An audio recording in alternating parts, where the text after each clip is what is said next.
मुंबई सपनों का शहर, लेकिन हर सपने की एक परछाई होती है और उसी परछाई में छिपा था एक नाम, दाऊद इब्राहिम कासकर। वो नाम जिसने डर को पेशा बना दिया और अपराध को बिजनेस। 27 दिसंबर 1955, डोंगरी की तंग गलियां।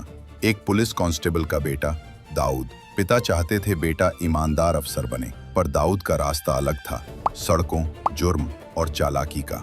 किशोर उम्र में ही छोटी चोरी, स्मगलिंग और लोकल गैंग्स से जुड़ गया। धीरे धीरे उसने शहर की अंडरवर्ल्ड में अपनी पकड़ बना ली। 70 के आखिरी सालों में करीम लाला और हाजी मस्तान जैसे नामों के बीच एक नया खिलाड़ी उभर रहा था, दाऊद इब्राहिम।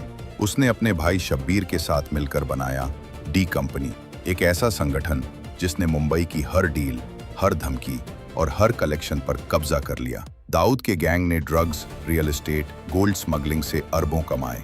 पुलिस के हाथ खाली और मुंबई डर के साए में। 80 के दशक, बॉलीवुड, क्रिकेट और अपराध तीनों पर डी कंपनी का असर था। दाऊद ने ग्लैमर और गैंग दोनों को मिलाया। सितारों के साथ तस्वीरें, पार्टियां, दुबई के महल। वो अब गैंगस्टर से ज्यादा किंग कहलाता था। पर 1993 आने वाला था, वो साल जिसने मुंबई के दिल में बारूद भर दिया। 12 मार्च 1993, 11 धमाके, 250 से ज्यादा मौतें, 700 घायल।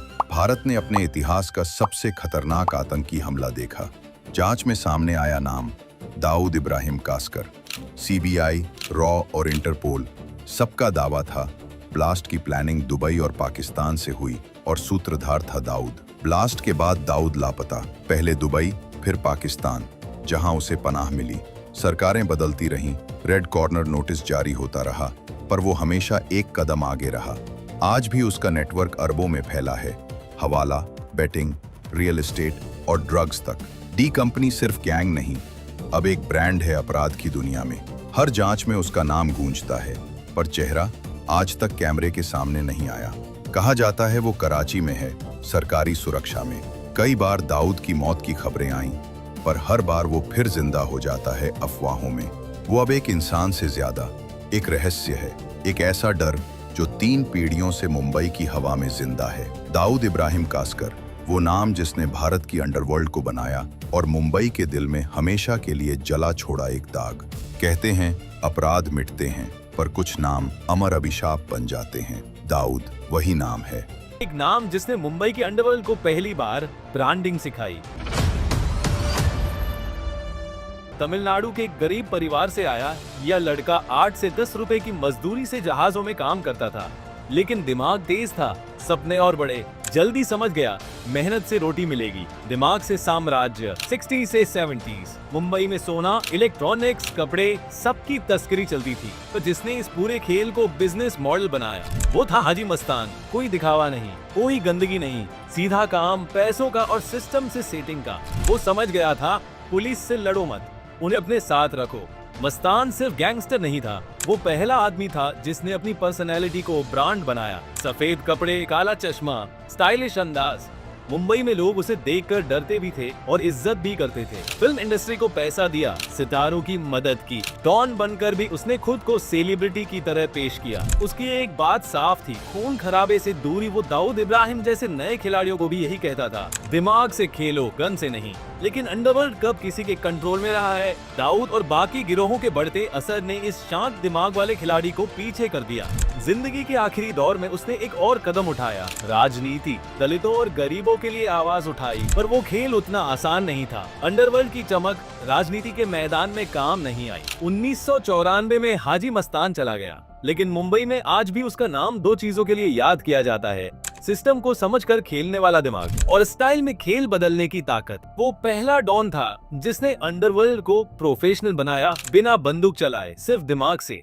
मुंबई एक ऐसा शहर जहां हर सुबह उम्मीद के साथ शुरू होती है। यहाँ कोई अभिनेता बनने आता है, कोई उद्योगपति, तो कोई बस 2 वक्त की रोटी के लिए संघर्ष करता है। लेकिन इसी चमकते शहर की परछाइयों में एक और दुनिया भी पलती है, अंडरवर्ल्ड की दुनिया। यही दुनिया एक आम से लड़के को इतना ताकतवर बना देती है कि उसका नाम सुनते ही लोग कांपने लगते हैं। आज की कहानी उसी दुनिया से निकले एक ऐसे शख्स की है जो कभी दाऊद इब्राहिम का सबसे भरोसेमंद था और बाद में उसका सबसे बड़ा दुश्मन बन गया। नाम छोटा राजन।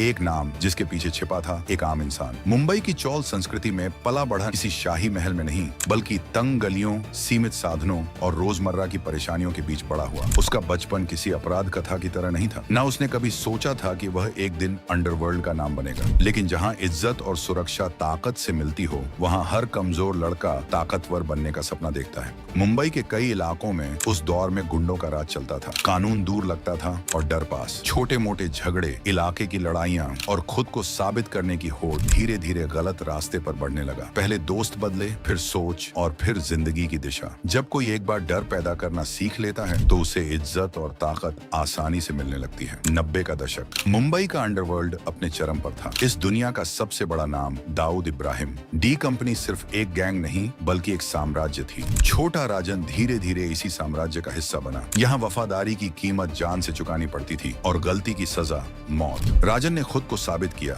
निर्दयी, तेज और आदेश मानने वाला। अब उसके पास वह सब था जिसकी उसे कभी कमी थी। पैसा, हथियार, लोगों का डर, वसूली, सुपारी किलिंग और नेटवर्क संभालना। छोटा राजन डी कंपनी के अहम लोगों में गिना जाने लगा। मुंबई में उसका नाम धीरे धीरे फैलने लगा, लेकिन अंडरवर्ल्ड में ऊपर उठने का मतलब है ज्यादा दुश्मन। 1993 मुंबई बम धमाके, शहर दहल गया, सैकड़ों लोग मारे गए, देश हिल गया। सरकार की नजर अब अंडरवर्ल्ड पर थी। इन धमाकों के बाद दाऊद इब्राहिम पाकिस्तान चला गया। यहीं से छोटा राजन और दाऊद के बीच सोच का फैसला बढ़ा। जो रिश्ता वफादारी पर टिका था, वह शक और मतभेद में बदलने लगा। राजन ने खुद को दाऊद से अलग कर लिया। अब वही आदमी जिसे वह कभी अपना सरदार मानता था, उसका सबसे बड़ा दुश्मन बन गया। अंडरवर्ल्ड दो हिस्सों में बंट गया। एक तरफ डी कंपनी, दूसरी तरफ राजन गैंग। अब खेल खुलकर खेला जा रहा था। मुंबई की गलियों में फिर से डर लौट आया। टारगेट किलिंग, दिन दहाड़े हत्याएं, लगातार धमकियां। राजन गैंग डी कंपनी को सीधी चुनौती दे रहा था, लेकिन हर हत्या एक नई दुश्मनी पैदा करती है। अंडरवर्ल्ड में शांति कभी स्थायी नहीं होती। छोटा राजन अब सिर्फ एक गैंगस्टर नहीं था, वह दाऊद इब्राहिम का सबसे बड़ा सिरदर्द बन चुका था। उसका नाम अखबारों में आने लगा, पुलिस की फाइलों में मोटी एंट्री हुई, लेकिन राजन जानता था अब उसका अंत या तो जेल होगा या कब्र। खतरा बढ़ता गया। राजन ने भारत छोड़ने का फैसला किया। ऑस्ट्रेलिया, थाईलैंड, मलेशिया, वह अलग अलग देशों में छिपता रहा। नाम बदले, पहचान बदली, लेकिन अतीत पीछा करता रहा। भारतीय खुफिया एजेंसियां सालों से उसकी तलाश में थीं। RAW, CBI और इंटरपोल सब मिलकर उसकी गतिविधियों पर नजर रख रहे थे। हर कॉल, हर मूवमेंट रिकॉर्ड किया जा रहा था। 2015 इंडोनेशिया का बाली, छोटा राजन गिरफ्तार कर लिया गया। जिस आदमी से अंडरवर्ल्ड कांपता था, वह अब हथकड़ियों में था। सालों की फरारी यहीं खत्म हुई। राजन को भारत लाया गया। कड़ी सुरक्षा, मीडिया की निगाहें, अदालत में पेशी। उस पर कई हत्याओं के आरोप थे। अब फैसला गैंग नहीं, कानून करेगा। छोटा राजन की गिरफ्तारी सिर्फ एक आदमी का पतन नहीं थी, ये मुंबई अंडरवर्ल्ड के एक युग का अंत था। डॉन खत्म हुए, नेटवर्क टूटे, शहर ने धीरे धीरे सुकून की सांस ली। कहानी जो सबक बन गई। छोटा राजन की कहानी सिर्फ अपराध की नहीं है, ये कहानी है गलत फैसलों की, ताकत के नशे की और कानून की आखिरी जीत की। अपराध जल्दी ताकत देता है, लेकिन भविष्य छीन लेता है और अंत में कानून हमेशा जीतता है।